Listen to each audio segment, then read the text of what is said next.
What I'm truly most passionate about is finding the lifestyle habits and little things that we can take away each day to potentially implement it into our own lives to make our lives better, more productive, less brain fog, right? Being mentally clear to live our most fulfilled, content life.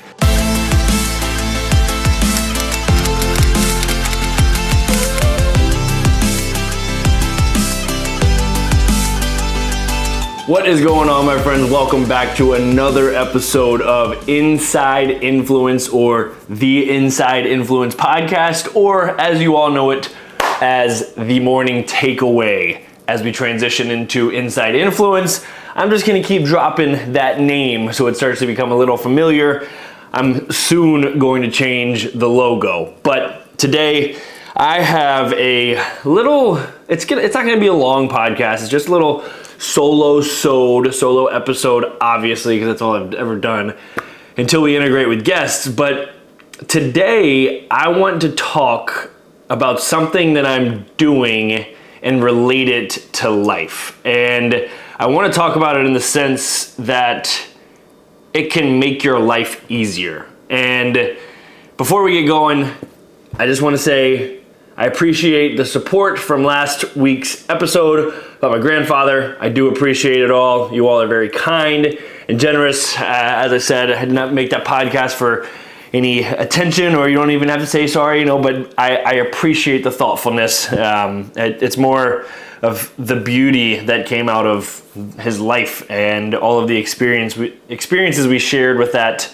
knowing end.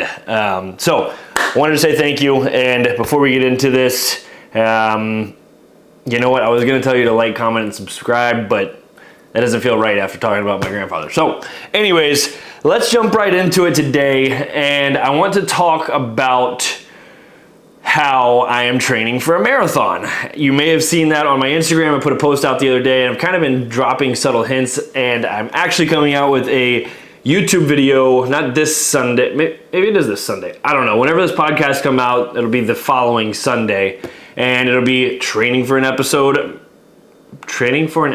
Marathon 1.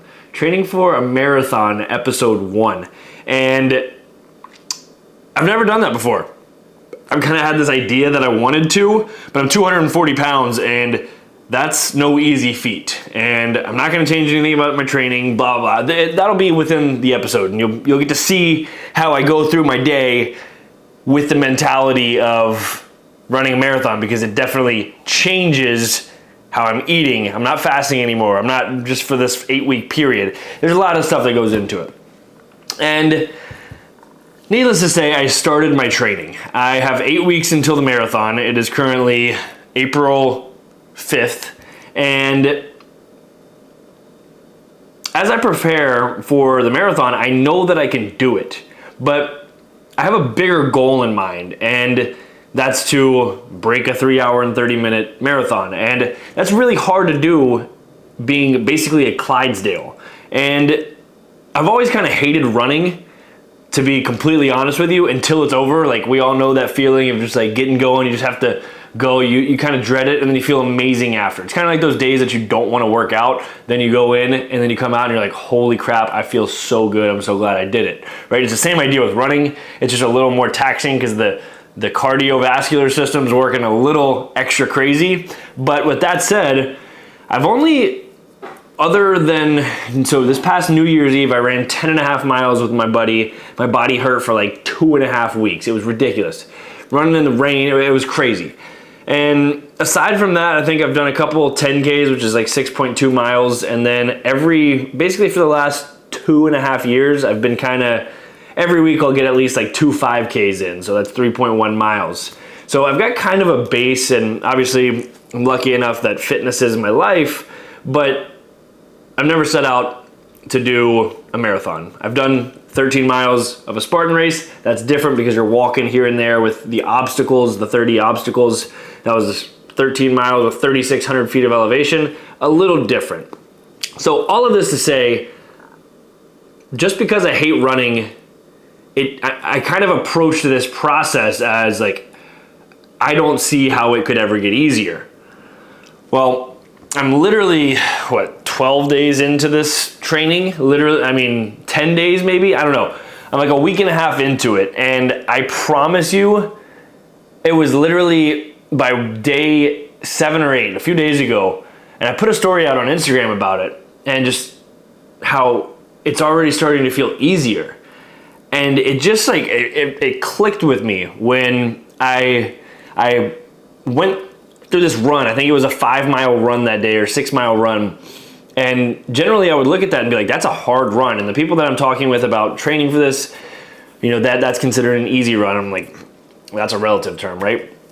But needless to say, it has already gotten easier. Now this is a long process, and there's going to be days that are better than others, and that could have just been a really good day. But the moral of the story that I want to drive home, and my key takeaway for this podcast, is the fact that having a plan truly breeds results. And excuse me, the fact that if you follow a lot of, okay, so let's use fitness as an example. When you go into a gym, a lot of people are like, oh, I'm just going to go in and and there's nothing wrong with that, to go in and get a workout in and just not really have a plan, like do what you feel like. Because I'm a huge proponent of having those days to kind of a feel good day, go in, do what feels good, get a little pump, get out. But those are few and far between. If you're looking for real results and you want to change your body, you have to go in with a plan, with a program, and be strategic about how you carry that out in order to breed results. So with that, it's the same idea. And when I say that, it's following the same boring, however many exercises for your rep scheme and reps and sets and rest, and how it progresses over a 4 to 6 week period based on your programming, and then changing the stimulus up on the body, right? So it's the same idea with running and being a trainer, being in this space. I've never really trained my body for a long distance event like this. And I don't know why it didn't click in my head that I was like, hey, this makes total sense, because I strategically programmed myself in the gym. Why wouldn't I do that on a run? So I've been following this program, and needless to say, we're 8 days in at that point in time, and it's already feeling easier. And I want to relate this to life, because ultimately that's what this is about. And as you know, if you've been following me for a long time, that's what I'm truly most passionate about, is finding the lifestyle habits and little things that we can take away each day to potentially implement it into our own lives to make our lives better, more productive, less brain fog, right? Being mentally clear to live our most fulfilled, content life. And when it comes to every day waking up, if you go through the day without a plan, you're likely to be wandering aimlessly. You don't have a purpose that day. You don't have a vision of what's going to go on throughout the day. If you wake up and you do the same thing every single day, you're going to attract the same thoughts. You're going to have the same thoughts. You're probably going to do the same exact thing. And how are you supposed to ever grow, or I guess be around other situations if you don't change anything, right? Or have a plan to work up to, right? And I always say, self-confidence 101 is literally doing something at the time you say you're going to do it with a smile on your face. So if you say you're going to do something, do it. If you're going to say you're going to do it at a certain time, do it at that time. Now I know things get in the way, it's life, and things do happen, but one of my biggest things, and I talked about this in a podcast before, is a block schedule. So number one, plan what you're going to do the night before. And what that does is it triggers your brain to automatically be thinking and visualizing what the day is going to be like for the next day when you wake up. So go through, write a to-do list. I do this every single night. Write a little square, an open square, so I can go in and color it in and strike it through. Exactly everything you're going to do. That could be as nitty-gritty as your routine in the morning. I write my same routine every single morning just to give myself that satisfaction. Now that might be a little OCD, it might be whatever you want to call it, but it works for me. If there's a lot of people out there that will say, like, write down 3 to 5 things that are the most important, then rank them. from 1 to 5. Like, this is what I need to allot the most time to, and so on and so forth. But that said, write something down the night before. Try it. I promise you'll wake up the next day clearer, knowing like, hey, I need to do this. And then if you really want to take it the extra step, plan your day out in a block schedule.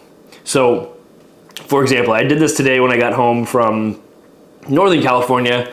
I got home and I knew that I just needed to get organized. I needed to get everything in order so that I could feel clear and ready for the rest of the week.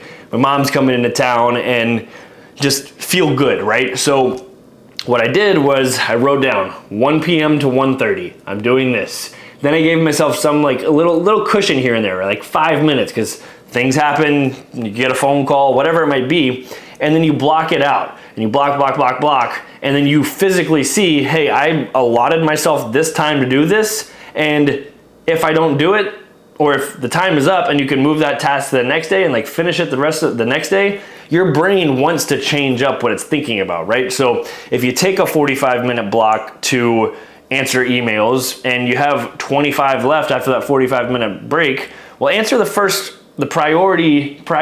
the emails first, leave the rest for tomorrow on that break, change up what you're doing, and you're gonna be more productive on something else, right? And I think I'm diving too much into a little bit of a rabbit hole here, but you get the point. And the idea of just having a plan in life is so powerful because it provides order, and it provides the organization for your brain to be able to grasp what's going on. And visualization is a powerful, powerful, powerful thing. You know, you can look up endless podcasts and videos on visualization, and you know, a lot of people think about it in the athletic world and like visualizing, you know, being somewhere, but it takes a special kind of skill to practice visualization and put it into place to then see those results come, because I believe in it heavily. You know, it's visualization is different than manifestation. Visualization is legitimately seeing, feeling, smelling, tasting what it feels like. If you lay on your back for 10 seconds, let's call it a minute, and you just sink into the floor, eyes closed, and someone tells you to think about a lemon, there have been studies that show your face will make a sour face. And that's visualization in itself, right? It's crazy. I had that on video in a class one time in college, but anyways, I'm getting away from the point, and the point is this: it's to have a plan and to be strategic about that plan, whether it's in fitness, finance, your relationships, work, anything. It's always going to breed more results than the latter, right? And I think that's what I really wanted to drive home today, as I made that kind of realization for myself. And even if I do carry some of these practices out on a daily basis, I might just be doing it subconsciously and not understand the reasoning behind it. And it's important to dive into the reasoning and understand why you do things, right? And to see that experience take place firsthand with marathon training is pretty cool, right? Just running sucks, and it takes a special kind of person to love it, but I'm learning to love that process of it. And as I said in my post, that process is what I was most excited about, because I was going to learn more. And if you have a plan, you set out on each individual little task within the plan, and within those tasks, you learn if you're going to succeed or fail. And you can learn from something from failing, in my opinion, much more than you can with success. But you also learn from success, right? And what went well, what didn't go well, right? And it keeps going on, and it compiles throughout our lives. So I hope there was something in there, maybe a little nugget that resonated with you. But I am pretty passionate about this stuff, if you can't tell. I get going really fast and talking a lot, and it probably gets a little boring just hearing me rant at a camera screen or camera lens. But once I get these people, and you know what, I'm not gonna degrade myself. I enjoy talking about it, and I appreciate you listening. So, but it is gonna be way better when I have somebody else to go back and forth with, and the potential conflicting opinions. I can't wait. It's gonna be exciting. So Anyways, let's end this thing with a random question on our generator here. What is something you can never seem to finish? There you go. I swear these things listen to me. Answering direct messages. I can never, I think that's probably pretty self-explanatory, and it's really kind of fallen on my list. I try to answer DMs every day, at least filter through some, but it gets really hard. I think let's go with something else. What's on your bucket list this year? On my bucket list is, and I've told you guys, is to live in a new place every month. I think for this year especially too, I want to at least go out of the country 1 or 2 times. I'm thinking for sure Switzerland, because I'm obsessed with the outdoors and it's beautiful there. And I'm thinking maybe like Greece or Italy or Portugal. I don't know. If you got some recommendations, let me know. But that is all I have for you today. I appreciate you listening. Again, if you took something away, please share the show. It's the best way you can repay me. Don't forget to like, comment, and subscribe. Hit the bell icon so you're the first one to see my videos when they come out. I appreciate you. Have an awesome freaking day, and don't forget to smile.